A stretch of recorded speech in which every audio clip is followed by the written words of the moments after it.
नमस्कार मित्रों, इस समय हम नाइक परिवार में आए हुए हैं और हमारा विषय है गर्भ संस्कार पर जानकारी प्राप्त करना।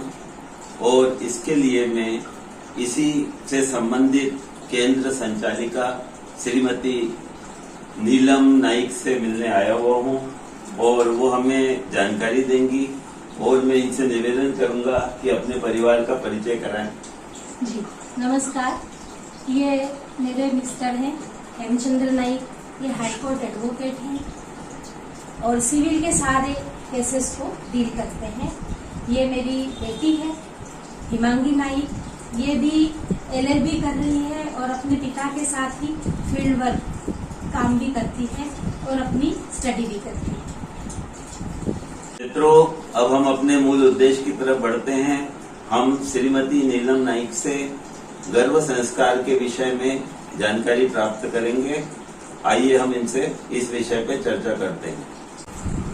नीलम जी, आप ये बताएं कि गर्भ संस्कार जो है ये शब्द की उत्पत्ति का मतलब कहाँ से हुई है और इसका सर्वप्रथम प्रयोग कहाँ हुआ है, इस विषय में यदि कुछ बताएं तो अच्छा होगा। गर्भ संस्कार हमारे जो प्राचीन ऋषि मुनि थे, उन्होंने जीवन यापन की शैली को व्यवस्थित बनाने के लिए 16 संस्कारों की बात करी है और उसमें से पहले दो जो संस्कार है वो गर्भाधान और पुंसवन संस्कार, उसमें इस बात की पुष्टि होती है। साथ ही हमारे प्राचीन ग्रंथ जो महर्षि पिप्पलाद ने गर्भोपनिषद के माध्यम से ये बात हमें बताई। उन्होंने पूरी एम्ब्रियोलॉजी जो है आजकल के वर्तमान में जो एम्ब्रियोलॉजी प्रयुक्त की जाती है उसमें सारी बात उन्होंने बताई। साथ ही जो आयुर्वेदिक ग्रंथ है हमारे, उसमें चरक शरीर स्थानम, सुश्रुत शरीर स्थानम और शारंगधर संहिता, इसमें संपूर्ण रूप से किस तरह से बालक पर संस्कार किए जाएं वो उन्होंने ये बात जो इसकी पुष्टि करते हैं। और प्राचीन समय में ही इसका प्रयोग होता आया है, जिसमें आप ये जानते होंगे कि उसमें अभिमन्यु ये सर्वविदित है कि अभिमन्यु माता सुभद्रा के गर्भ से ही चक्रव्यूह भेदन की क्रिया को सीख कर आया था, लेकिन माता बीच में सो गई थी सुभद्रा, तो वो उसे बाहर निकलने की जो प्रोसेस थी वो सीख नहीं पाया। तो ये जो प्रयोग है ये हमारे प्राचीन काल से ही चले आ रहे हैं और वर्तमान में वैज्ञानिकों ने भी यह सिद्ध किया है कि माता के गर्भ में बालक सब कुछ सुनता है, सब कुछ वो सीखता है और अपने अंदर ग्रहण करके भी रखता है। तो इस तरह से वर्तमान की परिस्थितियों को देखते हुए गर्भ संस्कार आज आवश्यकता बनकर, वर्तमान की आवश्यकता बनकर पुनः अस्तित्व में आया है। तो ये किस विधि से मतलब किया जाता है और कितना समय इसके लिए लेते हैं आप? गर्भ संस्कार इसको मैं प्रोग्राम चलाती हूँ, गर्भ संस्कार केंद्र चलाती हूँ जो मातृछाया गर्भ संस्कार केंद्र के नाम से है। और इसके अंदर इस पूरे प्रोग्राम को 3 भागों में डिवाइड किया गया है। पहला है प्री नेटल अर्थात गर्भावस्था के पूर्व किया जाने वाला। दूसरा है गर्भावस्था जब प्रारंभ होती है वो प्रोग्राम इंट्रानेटल, और जब बच्चे का जन्म होता है पोस्टनेटल। तो इस तरह से 3 भागों में इसको डिवाइड किया गया है। प्री नेटल में माता पिता के जो बीज होते हैं जैसे स्पर्म और ओवम जो होते हैं उनको प्यूरिफाई किया जाता है। ये ठीक उसी तरह से होता है कि एक किसान जो अपनी धरती पर बीज बोना चाहता है तो पहले उस धरती को उपजाऊ बनाएगा, उसको जोतेगा, उसके बाद में उन्नत किस्म के बीज इसके अंदर डालेगा, तभी उसकी फसल बहुत अच्छी उन्नत और अच्छी क्वालिटी वाली बनेगी। ये प्रोग्राम भी ठीक वैसा ही है कि माता पिता जो अपने संतान को जन्म देते हैं उनके बीज अर्थात स्पर्म और ओवम, इसकी क्वालिटी को हम सुधारते हैं अलग अलग प्रक्रियाओं के माध्यम से, योग के माध्यम से, अध्यात्म के माध्यम से, उनकी खान पान की शैली, उनके दैनिक दिनचर्या को सुधार कर उनके गुणों में कंसंट्रेशन बढ़ाया जाता है, उनकी क्वालिटी को बढ़ाया जाता है। फिर दूसरा जब आता है, दूसरा जो कार्यक्रम है वो है बीच में गर्भावस्था के बाद में जब गर्भाधान ये हो जाता जाता है तब उसके बाद में इस पर वर्क किया जाता है। इसके अंदर माता की जीवन शैली को बदला जाता है, उसके खान पान को बदला जाता है और इसके अंदर ये विशेष ध्यान रखा जाता है कि केवल बालक का शरीर ही स्वस्थ न हो, बल्कि उसकी अंतरात्मा, उसके चेतन और अवचेतन मन पर भी इसके अंदर कार्य किया जाता है। क्योंकि हमें स्वस्थ शरीर ही नहीं, स्वस्थ मन वाला बालक भी चाहिए। उसकी तीनों हेल्थ हमें चाहिए, शारीरिक, मानसिक और आध्यात्मिक। और साथ ही साथ जब ये तीनों के ऊपर हम ध्यान देते हैं तो सामाजिक जो स्वास्थ्य है उसका वो अपने आप बन जाता है, उसे प्राप्त हो जाता है। अब ये जो बातें हैं इसकी पुष्टि भी की गई है प्राचीन काल से। हम यदि देखें तो भगवान श्री राम का जब जन्म हुआ था उसके पहले की बात है। भगवान श्री राम के जन्म की बात तो सभी जानते हैं, लेकिन उसके पहले की जो घटना है वो ऐसी थी कि राजा दशरथ और कौशल्या रानी जो थी वो अपने पूर्व जन्म में मनु और शत्रुपा के नाम से प्रसिद्ध थे। उनकी ये इच्छा थी कि भगवान स्वयं नारायण उनके घर में संतान के रूप में जन्मे। तो इतना महान आत्मा को, इतनी दिव्य आत्मा को अपने शरीर के अंदर उतारना, उस तेज को सहन करने के लिए पहले उन्होंने अपने शरीर तपस्या की। पूरा एक जीवन उन्होंने तपस्या की और अगले जीवन में त्रेता युग में वो कौशल्या और दशरथ के रूप में जन्मे। तब तक उनका शरीर उस दिव्यात्मा को धारण करने के लिए काबिल हो चुका था और तब भगवान श्री राम, नारायण स्वयं भगवान श्री राम के रूप में उनके यहाँ पे जन्मे। तो ठीक उसी तरह से यदि हमें यहाँ पर आज धरती पर दिव्य आत्माओं को उतारना है, पूर्व की तरह, विवेकानंद की तरह, स्वामी रामकृष्ण परमहंस की तरह, महारानी लक्ष्मीबाई की तरह, तिलक की तरह, तो हमें पहले उनके शरीर को स्वस्थ बनाना होगा। उसके बाद में उनकी गर्भावस्था पर ध्यान देना होगा। तो इस तरह से। और तीसरा जो होता है वो होता है कि बच्चे का जब जन्म हो जाता है तब गर्भिणी के माता के स्वास्थ्य की तरफ ध्यान देते हैं। इसमें कि उसे बताया जाता है कि किस तरह से उसे फीड करवाया जाए, बालक के स्वास्थ्य के बारे में बताया जाता है। उसको ये बताया जाता है कि किस तरह से फीडिंग के थ्रू बालक के शारीरिक, मानसिक और आध्यात्मिक विकास होता है, उसका स्वास्थ्य अच्छा रहता है, साथ ही साथ माता का भी स्वास्थ्य अच्छा होता है। ये केवल वर्तमान की बात नहीं है, इसके संबंध में बहुत सारी कहानियां प्रसिद्ध है। गर्भ संस्कार जो है वो एपिजेनेटिक के ऊपर कार्य करता है। इसमें कैम्ब्रिज विश्वविद्यालय के वैज्ञानिक हुए हैं रूपर्ट शेल्ड्रिक। उन्होंने पॉजिटिव मार्फोजेनेसिस नाम का एक सिद्धांत दिया। इसके अंदर उन्होंने ये बताया कि जब गर्भिणी अपने अलग अलग व्यवहार करती है दैनिक जीवन में, वो जो खाती है, वो जो विचार करती है, वो जो पहनती है, या जिस तरह का व्यवहार दूसरों के साथ में उसका होता है, उसके कारण एक मेटामॉर्फोजेनेटिक फोर्स डेवलप होता है और वो फोर्स अंदर अब उसके बच्चे के सबकॉन्शियस माइंड के अंदर जाकर उसका 80% व्यक्तित्व माता के गर्भ में ही भर देता है। तो इसलिए इस एपिजेनेटिक के ही माध्यम से गर्भ संस्कार के ऊपर हम कार्य करते हैं। इसमें प्राचीन एक छोटी सी और रोचक कहानी भी है इससे लगी हुई कि हिरण्यकश्यपु, ये सभी को ज्ञात होगा कि हिरण्यकश्यपु और उनकी जो पत्नी थी कयाधु, ये उनको जब उनकी संतान प्रहलाद होने वाली थी तो आप सभी जानते हैं कि ये तो दैत्य थे, असुर थे। तो इंद्र जो थे उन्होंने माता कयाधु को मारने के लिए अपना वज्र उनके पीछे फेंका। वो अपने महल से भागी और भागते भागते उन्हें रास्ते में नारद मुनि मिले। नारद मुनि ने उन्हें आश्रय दिया और अपने आश्रम में वो लेकर गए। तो वहां कहाँ उस माता का महल में तामसिक जीवन था, राजसिक जीवन था, आप जानते हैं। लेकिन जब ऋषि के आश्रम में वो पहुंची तो उनका पूरा जीवन यापन ही परिवर्तित हो गया, उनकी पूरी दिनचर्या ही परिवर्तित हो गई। नियमित यज्ञ करना, हरि का नाम जपना, ये सारी चीजें सात्विक विचार उनके डेवलप हुए और उसके कारण असुर की संतान असुर के रूप में जन्म न होने की बजाय भक्त प्रहलाद के रूप में जन्मी, जो आज सर्वविदित है।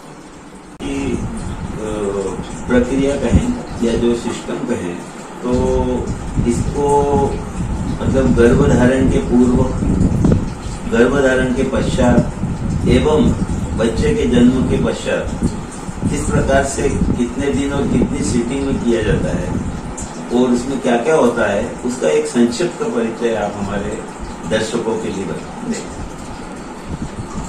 गर्भधारण के पूर्व हम माता पिता को, क्योंकि उनका जो जीवन है वो बहुत स्ट्रेसफुल है, जो जीवन है, तो हमारे वैसे प्राचीन शास्त्रों में तो 100 वर्ष पूर्व, बच्चे के जन्म के 100 वर्ष पूर्व तैयारी करी गई है।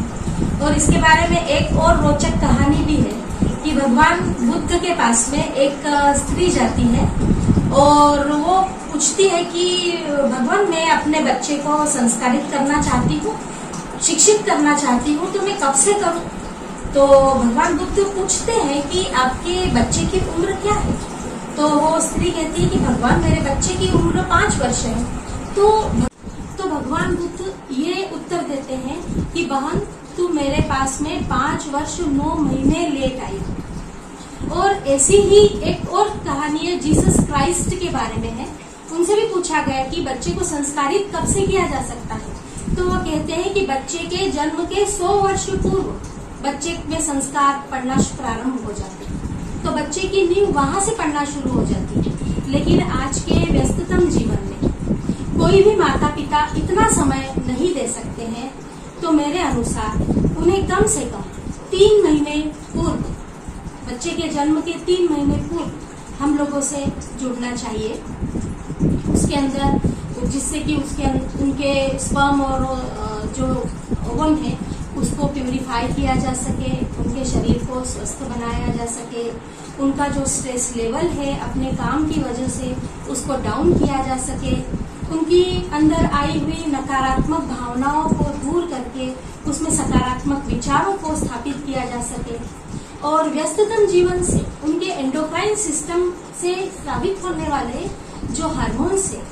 उनमें इम्बैलेंस आ जाने की वजह से जब हम ये प्रोसेस उनके साथ में करते हैं, ध्यान से और प्राणायाम से, मुद्राओं द्वारा, बंध द्वारा, कुछ विशिष्ट प्रकार के योगासन से, उनमें ये सारे हार्मोन, विशिष्ट रूप से वो हार्मोन जो संतान को जन्म देने के लिए आवश्यक है, उन हार्मोन का सिक्रीशन होने लगता है, उनके अंदर वो ऊर्जा उत्पन्न हो जाती है और अपनी संतान को जन्म देने में उन्हें किसी भी प्रकार की बाधा उत्पन्न नहीं होती।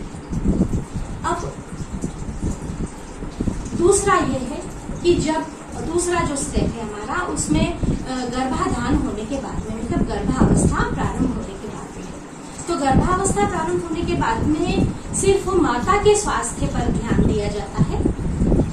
इसके अंदर हम माता की दिनचर्या को नियमित करते हैं, उसके स्ट्रेस लेवल को डाउन करते हैं, जिससे कि उनको stressful pregnancy, without stress pregnancy वो अनुभव कर सके, और उनको बच्चे के साथ में गर्भ संवाद किया जाता है। ये गर्भ संवाद मतलब बच्चे से बात करना, उनसे पूछा जाता है माता पिता से कि आपको आपके बच्चे में कौन से गुण चाहिए। जब वो लिख के देते हैं तो उनके लिए विशिष्ट स्क्रिप्ट तैयार की जाती है। ये विशिष्ट जो स्क्रिप्ट रहती है वो मासानुमासिक अलग अलग बदलती जाती है, क्योंकि अंदर जो बच्चा होता है वो उसका जैसे जैसे विकास होता जाता है वैसे वैसे और भी ज्यादा लेवल वाले विचारों को बच्चे के शरीर के अंदर डाला जाता है। इसका कारण ये है कि बच्चा जो होता है वो अपने सबकॉन्शियस माइंड के साथ माता के सबकॉन्शियस माइंड से जुड़ा हुआ होता है। तो इसमें माता के माध्यम से जो भी बात हम उससे करते हैं वो बच्चे के सबकॉन्शियस माइंड में जाकर जमा हो जाती है। ये ठीक उसी प्रकार से है कि जिस तरह कंप्यूटर में हम हार्ड डिस्क फिट करते हैं, और सॉफ्टवेयर को तो सॉफ्ट जो डिस्क होती है उसको तो बदला जा सकता है, लेकिन हार्ड डिस्क को बदलना मुश्किल होता है। तो ये जो इन्फॉर्मेशन जो भी हम उसके अंदर डालते हैं वो सारी उसके सबकॉन्शियस माइंड में जाकर फिक्स हो जाती है। इसका कारण ये है कि उस अवस्था में जो बच्चा होता है उसका जो न्यूरॉन्स होते हैं वो 5 लाख पर सेकेंड की रफ्तार से बन रहे होते हैं, और जैसे जैसे ये अवस्था आगे बढ़ती जाती है इनका फॉर्मेशन और भी ज्यादा तेज हो जाता है। और यदि हम उसके अंदर उस समय कोई इन्फॉर्मेशन नहीं डाले तो मस्तिष्क अपने आप उसकी प्रूनिंग कर देता है। जैसे कि झाड़ियों की प्रूनिंग हम करते हैं कि जो शाखाएं हमको नहीं चाहिए उनको हम अलग कर देते हैं, तो इसी तरह से मस्तिष्क भी उन न्यूरॉन्स की प्रूनिंग कर देता है। तो इस प्रकार से इसके साथ में माता को भी कहा जाता है कि वो जो भी बात करे, जो भी वो खाना खा रही है, जो भी उठने बैठने में उसका जो व्यवहार है, उसके साथ में बच्चे उसको लेकर बच्चे के साथ में बात करें। उसको यदि माता कामकाजी है, जॉब पर जाती है, तो वो अपने बच्चे की डेली रूटीन भी फिक्स कर सकती है। इसका परिणाम भी आया है कि एक कामकाजी माता जो अमेरिका से मतलब NRIs भी मुझसे जुड़े हुए हैं, तो वहां पर तो उनका काम सुबह से लेकर शाम तक होता है। तो उसने अपने बच्चे की जो डेली रूटीन थी वो फिक्स करी और उसने अपने अनुभव भेजे मुझे।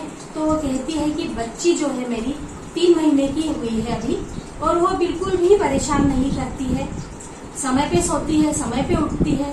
इवन यदि रात को भी उसको दूध फीड करने के लिए हम उठाते हैं तो वो उतना अपना फीड करती है और पुनः सो जाती है। चिड़चिड़ नहीं करती है, बिल्कुल भी गुस्सा नहीं करती है, शांत है और हंसमुख है। तो इस तरह से, और ये जो कार्यक्रम है ये पूरा 9 महीने चलता है। डेली 1 आवर सिटिंग इसके लिए दी जाती है, जिससे कि ज्यादा से ज्यादा इंफॉर्मेशन बच्चे को दी जा सके। बच्चे का केवल शारीरिक स्वास्थ्य ही नहीं बल्कि बच्चे का मानसिक और आध्यात्मिक स्वास्थ्य भी हम डेवलप उसके अंदर कर सकें। इसके बाद में जब बच्चे का जन्म हो जाता है तब बच्चा 5 वर्ष की आयु तक उसका डेवलपमेंट चलता रहता है। 80 से 85% तो बच्चा माँ के गर्भ में ही पूरा व्यक्तित्व घट जाता है। उसके IQ, EQ सभी प्रकार के जो इंटेलेक्चुअल बुद्धिमत्ता वो सब माता के गर्भ में ही घट जाती है। बाकी का बचा हुआ जो परसेंट है वो 5 वर्ष की आयु तक उसका चलता रहता है। तो उस समय बच्चा माँ से अलग हो जाता है तो उसको हम गर्भ संवाद तो नहीं कर सकते, लेकिन माँ अलग अलग प्रकार से उससे बात कर सकती है, उसे गीता का अध्ययन भी कर सकती है, रामचरितमानस भी उसके सामने पढ़ सकती है। केवल यदि माता उसकी रीढ़ की हड्डी पर अपने ये 3 उंगलियों को ऐसे ऐसे फिराते हुए यदि वो इन चीजों को उसको बताए तो बच्चा इस चीज को ग्रहण करता है। इसके अलावा 5 सेंस ऑर्गन डेवलपमेंट के बारे में भी माता को बताया जाता है, और ये लगभग 15 से 20 दिनों में ये प्रोसेस हमारी पूरी कंप्लीट हो जाती है और बच्चे का अपना जो व्यक्तित्व है वो बहुत ही अच्छा निखर के आता है। ये जैसा कि गर्भ संस्कार कार्यक्रम है, इसमें क्या ये संभव है कि कोई व्यक्ति यदि चाहे कि उसका बच्चा पर्टिकुलर किसी क्षेत्र में प्रतिभाशाली हो, या जैसे वो स्वयं है, मान लो एक डॉक्टर चाहता है कि उसका बेटा डॉक्टर बने, इंजीनियर चाहता है इंजीनियर बने, या कोई प्रकृति प्रेमी हो वो चाहे कि उसका बेटा प्रकृति प्रेमी हो, तो क्या ये आपके संस्कार से वो संभव है? हाँ जी, बिल्कुल इस संस्कार से संभव हो सकता है। उसके अंदर गर्भ संवाद इस प्रकार से डाला जाता है कि बार बार बच्चे के सामने यदि कुछ घटनाएं, कुछ कहानियां, उससे संबंधित कुछ कविताएं यदि हम डालते हैं उससे संबंधित, तो वो भाव, वो विचार बच्चे के बन जाते हैं। और यही नहीं, इससे बहुत सारी मल्टीपल इंटेलिजेंस बच्चे के अंदर डाली जा सकती है। यदि माता पिता चाहते हैं कि बच्चे को प्रकृति प्रेमी बनाया जाए तो प्रकृति प्रेमी भी बनाया जा सकता है। यदि माता पिता चाहते हैं कि वो गणित में बहुत अच्छा हो उनका बच्चा, तो उसके लिए वैसे संवाद भी हम प्रिपेयर करते हैं। यदि वो चाहते हैं कि नहीं बच्चा हमारा अध्यात्मवादी बने, तो उसके लिए वैसे प्रसंग स्क्रिप्ट के द्वारा लिखे जाते हैं और उसको सुनाए जाते हैं। ऐसा वातावरण उसके लिए तैयार किया जाता है कि बच्चा बिल्कुल वैसा ही बन जाता है। जैसे कि मदालसा, रानी मदालसा, प्राचीन काल में एक रानी मदालसा हुई है। उन्होंने अपने 4 पुत्रों को जन्म दिया और 3 पुत्रों को उन्होंने आध्यात्म के समीप रखा, आध्यात्मवादी बनाया। लेकिन जब राजा ने उनसे पूछा कि आपने हमारे इन पुत्रों को आध्यात्मवादी बनाया है, लेकिन ये जो राज्य है ये फिर संभालने के लिए कौन रहेगा? तो मदालसा पूछती है कि महाराज आपको कैसा पुत्र चाहिए, आपको कैसा राजकुमार चाहिए? तो वो कहते हैं कि मुझे ऐसा पुत्र चाहिए कि वो मेरा पूरा राजपाट संभाले और प्रसिद्ध हो। तो महारानी ने अपने आसपास इतना ऐसा वातावरण बनाया और इस प्रकार की बातें उसके साथ में करी और अलर्क नाम से उनका पुत्र हुआ और ये एक प्रसिद्ध राजा के रूप में जाना जाता है। एक बात और होती है कि बच्चा सुनता कैसे है, ये हो सकता है आपके दिमाग में प्रश्न। तो बच्चा जो है वो आपसे और हमसे भी ज्यादा उसकी श्रवण शक्ति होती है। उसका कारण ये है कि जब उसका गर्भ में आ जाता है तो 14वें दिन के पश्चात उसके शरीर के आसपास एक मेम्ब्रेन बन जाती है, बनना शुरू होती है और पूरी उसकी बॉडी को कवर कर लेती है। ये एल्फ्रेड डोमेटिक नाम के एक सेल बायोलॉजिस्ट हुए हैं, उन्होंने ये शोध निकाला है कि ये जो मेम्ब्रेन उसके आसपास कवरिंग जो बन जाता है वो पूरा के पूरा जो कवर होता है वो साउंड रिसीवर होता है। तो अब आपके और हमारे तो 2 ही कान हैं, लेकिन उसका पूरा शरीर उस साउंड को सुन रहा होता है, समझ रहा होता है और अपने अंदर स्टोर कर रहा है। तो नीलम जी स्टार्ट किया बेटा, रिपीट करो फिर से। तो नीलम जी, जैसा कि आपने मतलब ये कार्यक्रम आपका चलता है तो नियमित जिन जिन लोगों को जैसे ट्रीट किया है तो उन लोगों से आपका वार्ता भी होती होगी कि उन्होंने इसको कैसा अनुभव किया। क्या इस विषय में मतलब कुछ बताना चाहेंगे आप? जी हाँ, बिल्कुल। मेरे साथ में कुछ लोग जो जुड़े हैं उन्होंने अपने अनुभव मुझे शेयर किए हैं। तो उसमें से एक अनुभव ऐसा है कि वो उसको प्रेगनेंसी नहीं ठहर रही थी माँ, और वो बार बार उसके 5 मिसकैरेज हुए थे और उसको इसकी वजह से बहुत ज्यादा स्ट्रेस भी था। तो जब वो मुझसे जुड़ी तो उसके अनुभव उन्होंने शेयर की कि उनको कैसा लगा। और एक बच्ची है जिसका जन्म हो चुका है, तो उनकी मम्मी ने उनके अनुभव मुझे शेयर किए हैं, तो जो मेरे पास में है मैं आपको सुनाना चाहूंगी।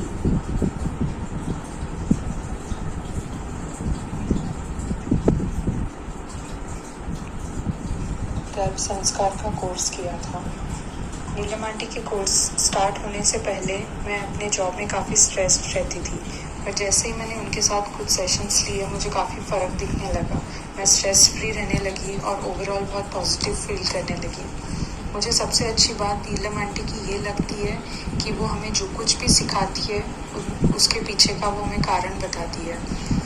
उनको बिकॉज वो बायोलॉजी की टीचर रह चुकी है, उन्हें हर चीज़ का साइंटिफिक नॉलेज है और वो हमें साइंटिफिक रीज़न भी बताती है। उन्होंने जो भी मेडिटेशन सिखाया, मुद्राएं सिखाई, भूत शुद्धि क्रिया सिखाया, वो सब मुझे बहुत ही यूज़फुल लगे प्रेगनेंसी के वक्त।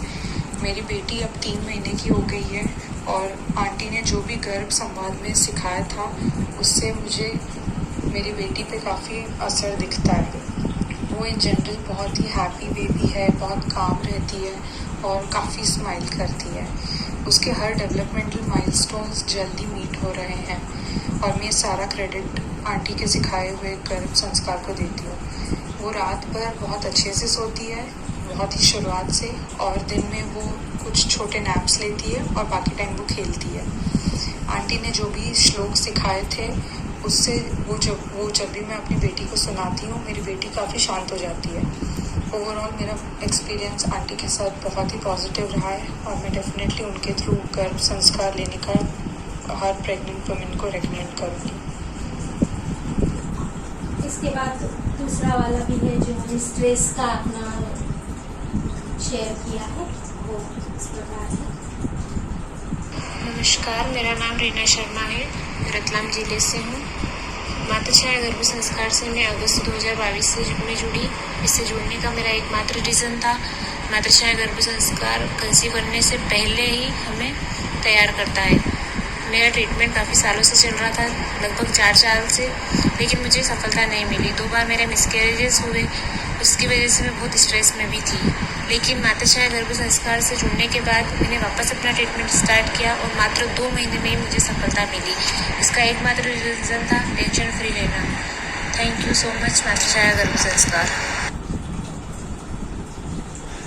बहुत ही अच्छा आज का समय आपके साथ बीता है और हमने एक अच्छे विषय पर चर्चा की और मैं आपका बहुत बहुत आभारी हूँ कि आपने मेरे चैनल के लिए एक अच्छे विषय पर काफ़ी विस्तृत बातचीत की और आशा है और आपके इस केंद्र के लिए मैं शुभकामनाएं देता हूँ। जी बहुत बहुत धन्यवाद उदय सर का कि वो आज उन्होंने हमारे घर आए और इन विचारों को आप सब लोगों के बीच में लाने का उन्होंने प्रयास किया, सफल प्रयास किया।